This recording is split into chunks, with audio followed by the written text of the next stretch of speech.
Hi guys, welcome back to Financing as a Freelancer.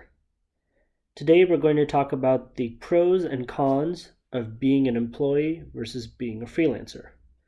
Now it's important to point out as I go through this discussion that this is not a mutually exclusive choice. What I mean by that is you aren't necessarily only an employee or only a freelancer. It is very possible to be both an employee and a freelancer, and I'm a wonderful example of that. So as we talk through these pros and cons, it's important to keep in mind how you can choose to be both an employee and a freelancer, or just an employee, or just a freelancer. And by doing that, you're making different trade-offs between these pros and cons. As a prerequisite to today's discussion, I'm going to assume that you've either watched my previous two videos on the basic finances of being an employee and the basic finances of being a freelancer, or that you have a strong background in those basics. I'll leave a link to my previous videos in the description below in case you want a quick refresher. So, as we go through this chart today, I'm going to tackle this in two parts. First, I'm going to start with items that are beneficial when you're an employee and that are not beneficial to you when you are a freelancer. And then the second half of the chart, I'm going to flip it. So I'm going to go through items that are beneficial to you when you are a freelancer and then are viewed as cons when you're an employee. Throughout the discussion, I'll flip back and forth through our charts from the previous video so you can kind of reference them so you understand why I'm saying what I'm saying. So, to jump right in, we're going to start off with our first benefit of being an employee. We're going to start off with perhaps the most obvious one, which is the benefit to being an employee is financial stability. I'll put stability in quotes, or we'll call it predictability. Whereas a con to being a freelancer is volatility in cash flow. So, what exactly do I mean by this? So, if we look at the finances of being an employee back at our first original chart, whoa, that's really zoomed in. So, when you're an employee, as I am in this example of Seattle Dance Academy, we know generally how much money we're going to make each year. You're either salaried, or you know what your hourly wage is at the beginning of the year, and you typically know about how many hours you're going to work a week, right? So if you're working as a hourly employee at Seattle Dance Academy, let's say you know that you're getting $35 per hour, you know that you're scheduled for, I'll make it up, 25 hours of class a week. And so let's say you work 48 weeks in the year because 2 weeks you take vacation and then 2 weeks you're sick. You know approximately how much money you're going to make, though it varies slightly. In the case of being a freelancer, however, it is the exact opposite. So when you are an employee of Seattle Dance Academy, your wages are set and your hours are set. Whereas when you're a freelancer, it is not exactly clear when you start out the year how much revenue you're going to be making, right? As a freelancer, it is on you to go out and find your clients.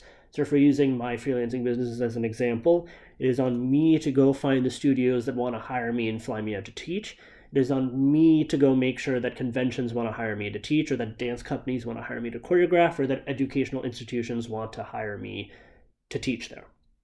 And so at the beginning of the year, especially when you're starting out as a freelancer, it's not really immediately obvious how much money you're going to make that year.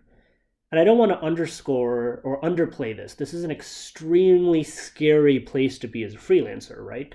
Because at the beginning of the year, you're typically making choices about how much rent you're going to pay or how much you're going to spend on groceries or all these budget decisions. And typically you're making those budget decisions based off of what you think your income is going to be for that year.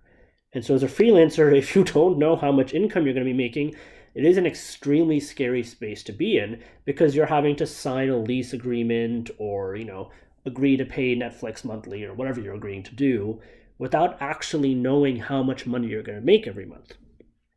As you freelance consistently, you'll start to have kind of a lower bound on what this number is. So now as a freelancer, I know, as a lower bound, I know that the studios that always work with me, I know exactly what I make from them. I know typically I get X number of studios that I've never worked with before in a year. I know I generally do X number of commercials in a year, even though if I don't know who those commercials are going to be for at the beginning of the year. And so I have kind of a lower bound on how much money I'm going to make. And then anything extra above that is nice, but I know I can live within the lower bound of what I make. So as you freelance more and more, this number, or I guess the amount you pay yourself, will start to be less volatile, but there's still a lot more volatility than when you are an employee.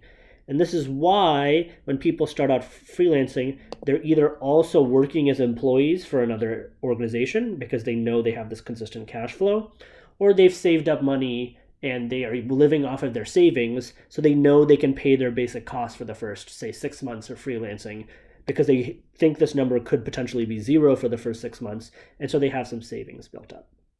So that's how you want to think about it. This is why a lot of dancers, when they move to New York or whatever, work at Starbucks or Target or whatever, because they know that there's that consistent cash flow because they have absolutely no idea how much money they're going to make dancing. So that volatility is extremely scary, and it's definitely something to point out as a benefit of being an employee, is that you know how much money you're going to make generally. Cool. The next one I'm going to bring up, which is big but might not be quite as obvious, is I'll call it narrow scope of work. And for a freelancer, I'll call it lots of extra admin burden. So what exactly do I mean by this? When I say narrow scope of work for being an employee, let's go back to our employee chart. So again, in this case, I'm a dance teacher for Seattle Dance Academy, and all I have to worry about is showing up, teaching a good class, and leaving, right? The owner of Seattle Dance Academy is probably hiring a marketer, or his or herself is working on getting customers in the door. The front desk person is making sure that all the students and parents have signed their legal forms so that I don't get sued as a dance teacher in case, Susie breaks her leg in jazz class. And then we have an accountant who's making sure that you get paid on time. So you don't have to worry about customers. You don't have to worry about legal. You don't have to worry about cash flow. All of that is getting taken care of for you, which means for your $35 an hour or whatever it is you're making, you just have to worry about teaching. And for every hour that you're teaching, you're getting paid, and all you have to do is teach. You don't have to worry about anything else.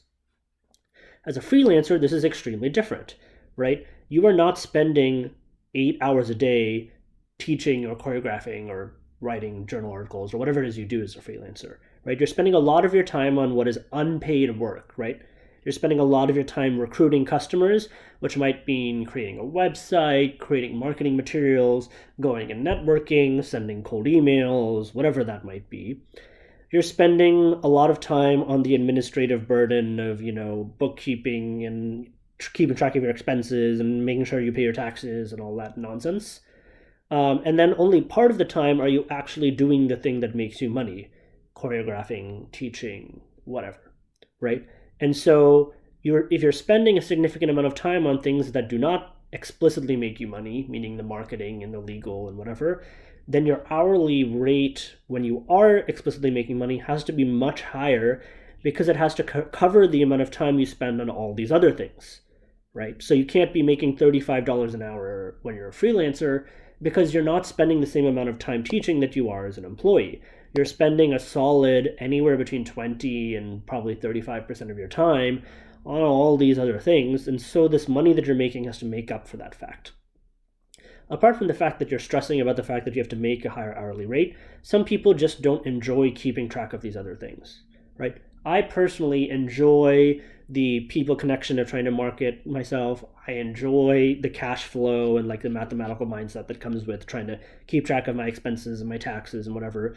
But a lot of artists don't enjoy doing that, which means you either are going to spend a solid, quarter of your time doing things that you don't enjoy doing, or you have to pay someone to do those for you. So you have to pay an accountant to look at your accounting every quarter, and you have to pay somebody to deal with your marketing and whatever.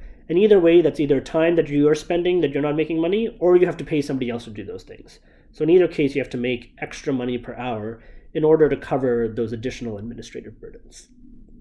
So that's what I mean when I say lots of extra admin burden versus narrow scope of work, right? Your scope of work when you're teaching is just, as an employee, is just teaching, whereas if you're a freelance teacher, you have to deal with cash flow and marketing and all those other things. Cool. The last two benefits to being an employee are pretty straightforward, and I've already talked about them in previous videos, so I'm going to breeze through them pretty fast. The second to last one that I'm going to mention here is going to be lower taxes. Oh, I can't spell. And this one will be self-employment tax. We discussed this in-depth in previous videos, but just to review, when you are an employee, you are paying 50% of the healthcare tax because your employer is paying the other 50% of the healthcare tax. When you are a freelancer, because you are both the employee and the employer, you are paying both sides of the healthcare tax, and this is known as the self-employment tax. As of 2020, this is about 7.5% extra. So the total healthcare tax is 15%. When you're an employee, you pay half of that, so you pay about 7.5%. When you are a freelancer, you pay both sides of that. So that is, of course, an extra cost and a non-negligible one.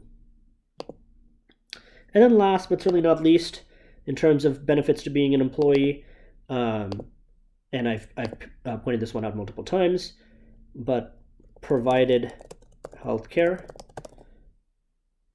versus self-providing healthcare.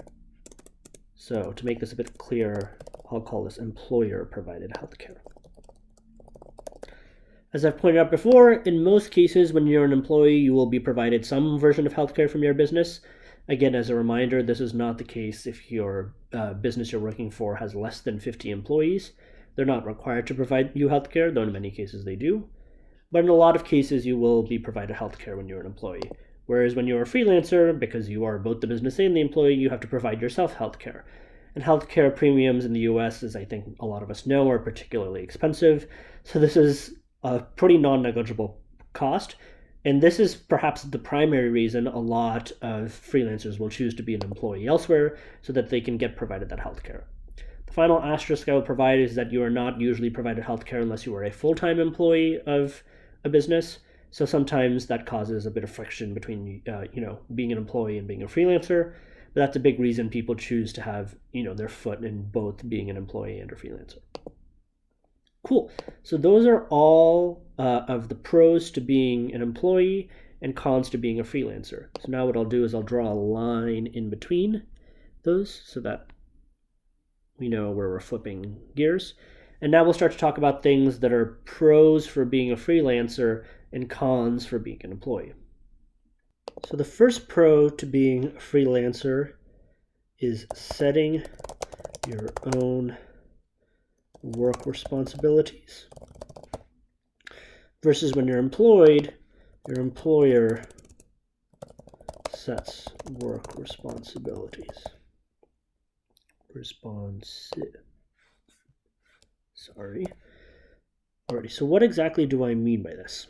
So the benefit to being a freelancer is that you are taking on your own clients, right? So if you have a diversity of interests, you can always choose how you take on different clients from different parts of your industry to achieve your optimal balance. What exactly do I mean by that? In my case, I spend some of my time teaching professional development and leadership courses to college students at Columbia. I spend some of my time teaching pre-professional dancers in New York at Broadway Dance Center. I spend some of my time teaching high school students at studios across the country. And I also spend some of my time working with professional dancers on my own dance company. And there's pretty much nowhere I could go in the world where I could be an employee of another organization and be able to do all of those different things. When you're an employee of another organization, you are signing on with this particular job description that your employer has set for you, and you might be able to negotiate some of it, but there's a lot less flexibility than when you're running your own business. The other benefit to running your own business as a freelancer is that you can change that balance at any point in time at the drop of a hat. So today, if I decide I want to be performing less, I can choose to phase out on the contracts I have in performing with for certain clients, and I can choose to ramp up on the teaching portions of my revenue, and I can choose to do that whenever I want to because I'm in charge of my own revenue and my own business. Whereas when you're an employee, choosing to have a change of responsibility like that is a major conversation that you need to have with your employer, and your employer has the ability to say yes or no to any changes that you want, which is a bit frustrating. So it's a huge benefit to being a freelancer. A lot of people find that freedom and ability to be in control of your own destiny extremely invigorating, and you're always working on whatever you're most passionate about at any given point in time, which is really wonderful. The next benefit to being a freelancer is setting your own terms and agreements. Whereas when you're an employee, terms and agreements set by employer. So what exactly do I mean by this? So when you're a freelancer, because you are signing each of your clients, you can always update your agreements to fit particularities of your needs. So in my case, I run into examples very often where, say, I'm teaching in Phoenix all day Saturday until 7 p.m., and then the next day at 10 a.m., I'm supposed to be teaching in Orlando. And so the only way I'm going to get from Phoenix to Orlando is to take a red-eye flight. And so I have written into my agreements, for example, that, hey, in those cases where I'm flying between two different clients, since you guys are splitting that flight and since I'm 6'2", I'm going to require you to purchase me an economy plus seat so that I have the extra legroom that I need to be able to sleep on this flight, so that when I arrive at 10 a.m. in Orlando, I can perform to the best of my abilities and I can, meet the needs of both clients, in different states, close to each other. Unfortunately, when you are an employee, you are often at, the beck and call of your employer. So when you're traveling, your employer will book you on whatever flight they're going to book you on, and you have not a ton of negotiating room in terms of how you go about doing that. Whereas a freelancer, because you're the business owner and you're an employee, you can set whatever agreements you want. And so your agreements can match the particularities of exactly all the work that you're balancing, because you know what work you're balancing, which is really, really nice. And so this means that you can make the trade-offs between, what you're going to ask of your clients and what you're going to cover yourself, so that you can, reach the optimal balance for you, which is really awesome. And then last but certainly not least, as a freelancer, you set your own schedule, including vacation. Whereas when you're employed by somebody, schedule and vacation set by boss. So, for example, if you have a situation like I do, where I often like to come home in August because August in Seattle is absolutely gorgeous and I want to spend that time with my family, I can just organize my clients and my work schedules and everything around that, so that I'm always making sure that all my summer clients I knock out by the end of July, and all my fall clients I don't start work with until, just after Labor Day in September. And so I have the ability to take that flexibility and choose to, say, work extra hard in July and extra hard in the fall in order to take my August off, in a way that when you're an employee, you don't often have that level of flexibility to just work whenever you want to, work extra hard in some months and then take a month off or whatever. That level of flexibility is rarely there as an employee. And so if you're good at time management, the flexibility of being a freelancer is amazing, because you're able to, organize when your really intense work months are and organize when your less intense work months are, and make that match whatever else is going on in your life. That flexibility is something people really appreciate. This can also be a con, because you can, sit around and do nothing because no one's ensuring that you do a certain amount of work, or you can work yourself way too hard and end up super exhausted and super burnt out. But the benefit of being somebody who has good time management is that you can ramp up and ramp down clients to meet your needs at any point in time. That makes life a lot easier than always getting, your time off or your schedule approved by your employer. So those are all the pros and cons of being an employee versus being a freelancer. As a reminder, this is not a mutually exclusive choice, so you could choose to be both an employee and a freelancer if you choose to do so. As a summary, when you're an employee, you have a lot more simplicity and predictability, but you have less flexibility in what your work responsibilities are, and what your schedule is and what your growth opportunities are. Whereas when you're a freelancer, you set your own responsibilities, you set your own terms, you set your own schedule, you set your own rates, so there's a lot of room for growth, but there's a lot more volatility and a lot more burden in terms of providing yourself healthcare, paying extra taxes, and not being sure exactly how much money you're going to make each year. So it's a trade-off between sort of freedom and stability and predictability. This is why a lot of people, when they start freelancing, choose to be an employee first, so that they can get a good amount of cash flow while they set themselves up and, are able to get a certain amount of clients. And once they have a certain number of clients and they know that their cash flow is going to be solid, then they'll choose to not be an employee and only be a freelancer, because they know that their volatility in cash flow is lower now that they've been freelancing for a few years. So that's why you see that transition. Hopefully that makes sense. Let me know if you have any questions. If not, I will see you next time when we dive into a bit more details of being a freelancer and how you can deal with this volatility in cash flow, how you can estimate these expenses and revenue to make being a freelancer a bit easier.